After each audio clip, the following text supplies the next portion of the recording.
Welcome back to Video Game News Daily, your bragging rights to the ultimate KD ratio between news and misinformation. To get notified of new episodes, sign up to the mailing list at signup.videogamenewsdaily.com and subscribe to this podcast for game news every weekday. It's Tuesday, December 9th, 2025. Let's get into it. First up, Take-Two has scooped up the former studio head and game director of Xbox's cancelled Perfect Dark reboot to form a brand new studio under 2K, as reported by VGC. The same duo was steering the reboot at the initiative before Microsoft killed the project and the studio, and are now building something new on the publisher's dime.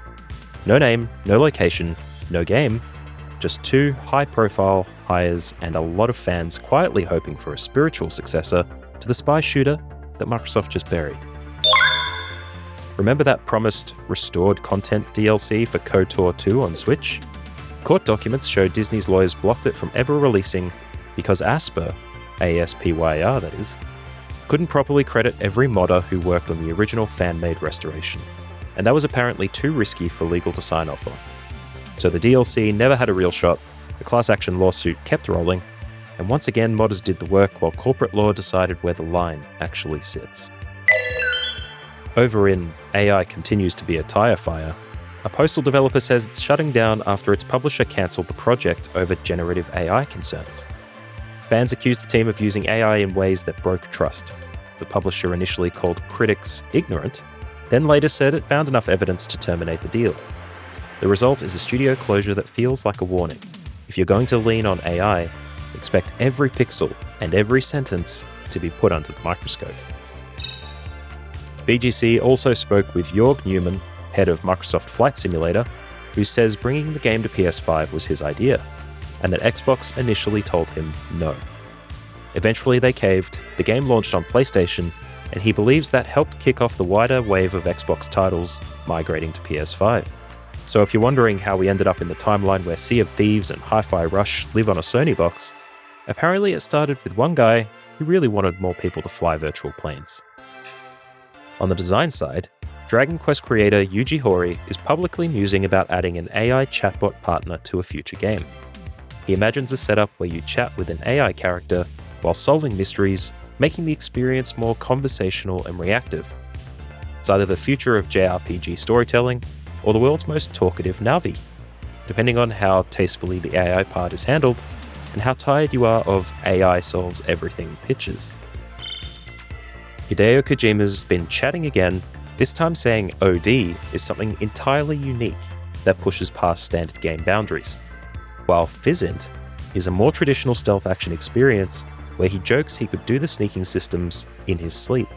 He frames Physint as closer to an interactive movie, with the real burden on story and cinematic presentation, while OD is the weird horror experiment. And if you're not familiar with OD, the game was announced a little while ago, and there's a trailer online you can check out if you'd like to get familiar. Apple's Game of the Year picks are in, and they're very on brand. Pokemon TCG Pocket grabs iPhone Game of the Year, Dredge nets the iPad Award, and Cyberpunk 2077 Ultimate Edition walks off with the Mac Game of the Year, with Vision Pro getting its own separate winner. It's a nice reminder that while console players yell about awards on social, Apple is quietly handing out trophies to a horror fishing sim and a once disastrous RPG that's now in full redemption arc mode. Game Informer reports that the Game Awards will feature a reveal of the future of Tomb Raider, 3 years after Crystal Dynamics first said it was working on a new entry in Unreal Engine 5. There's no hint yet if this is a straight sequel, a soft reboot, or something more experimental, but it's clearly being framed as a big moment for the franchise. Throw in a new season of the Netflix Tomb Raider animated series hitting this week too, and Lara Croft is quietly sliding back into the spotlight, while Jeff Keighley sets up another reveal montage. Game Developer reports that Paramount's hostile bid for Warner Bros. Discovery is being backed by some of the same investors who previously tried to take EA private in a massive leveraged buyout. This is all happening alongside Netflix's own deal to acquire Warner Bros. And its games division, turning the future of Warner Bros. Games into a very expensive tug of war. Studios like NetherRealm and Rocksteady are once again stuck as bargaining chips in a streaming arms race, because nothing says stable long-term development like competing media conglomerates with spreadsheets. And finally, Saudi Arabia is launching a new state-backed conference called Kingdom of Gaming, due to run in Riyadh in December 2026.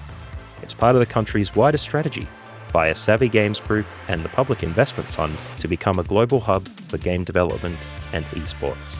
For developers and publishers, it's another big, well-funded event to consider, with the usual trade-off between access to capital and the ethical baggage that comes with it. That's all for today. Subscribe to the Video Game News Daily podcast, sign up to the mailing list at signup.videogamenewsdaily.com for all the news sources and to get notified when a new episode drops. And send this podcast on to a friend if you know they need the news.